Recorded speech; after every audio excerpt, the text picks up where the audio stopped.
के साथ पानीपत में सर्दी के साथ प्रदूषण का असर भी दिख रहा है। ग्रेफ 4 लागू होने पर जिले में सख्त मॉनिटरिंग की जरूरत, अवैध निर्माण तोड़ने में नियमों का उल्लंघन हो रहा है। तो ये बड़ी जानकारी पानीपत से इस वक्त की कि सर्दी के साथ प्रदूषण का स्तर भी लगातार बढ़ रहा है। ग्रेफ 4 लागू होने पर जिले में सख्त मॉनिटरिंग की जरूरत, अवैध निर्माण तोड़ने में हो रहा है नियमों का उल्लंघन।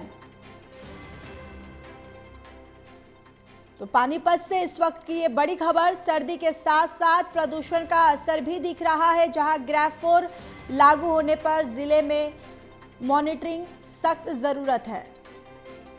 और इसी खबर पर ज्यादा जानकारी के साथ एसोसिएट एडिटर देवेंद्र कथुरिया हमारे साथ जुड़ चुके हैं। देवेंद्र, देखिए पानीपत में भी सर्दी के साथ साथ प्रदूषण का स्तर भी लगातार बढ़ता हुआ नजर आ रहा है।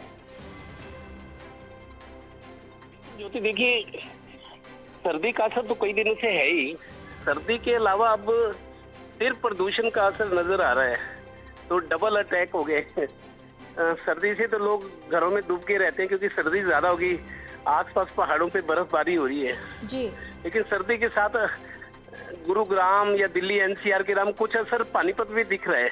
दरअसल पानीपत में ना, जो अब जैसे दिल्ली एनसीआर में ग्रेफ 4 नियम फिर लागू हो गए हैं, प्रदूषण बढ़ गए है, लेकिन ग्रेफ 3 और 2 और 4 और पानीपत चूंकि दिल्ली से थोड़ा सा दूर है तो दिल्ली एनसीआर में, लेकिन यहाँ पर ग्रेफ 4 के नियमों का, 3 के नियमों का पालन हो नहीं रहा ढंग से।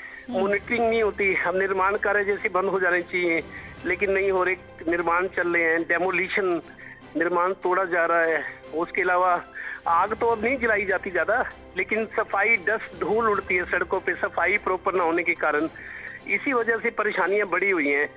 तो पानीपत में भी मैं ये समझता हूँ कि ग्रेफ के नियम अगर लागू होते हैं, प्रदूषण को नियंत्रित करना है, तो जो नियम बनाए गए हैं उसका पालन जरूरी है, सख्ती से पालन जरूरी है, क्योंकि बिना सख्ती के लोग मानते नहीं है।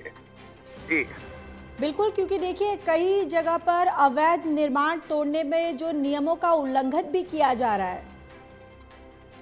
ज्योति, बिल्कुल डेमोलिशन, देखिए अवैध हो या कोई आदमी तोड़कर उसको नया बनाना चाह रहा है, मतलब सवाल वो ये कि डेमोलिशन में धूल उड़ती है हवा में। जब चीजों को, निर्माण को तोड़ा जाता है तो उससे धूल, जो डस्ट उड़ती है, उसी को तो नियंत्रित करने की जरूरत है। वातावरण खराब होता है। निर्माण कार्य में भी जैसे टाइल्स, ईंटें आती है, निर्माण सामग्री आती है, उसको उतारा जाता है ट्रकों से, तब भी डस्ट उड़ती है। तो अगर कुछ दिनों के नियम हैं, सख्ती से उनका पालन हो नहीं रहा, लोग, इसके लिए लोग खुद जिम्मेदार है। प्रशासन क्या करे?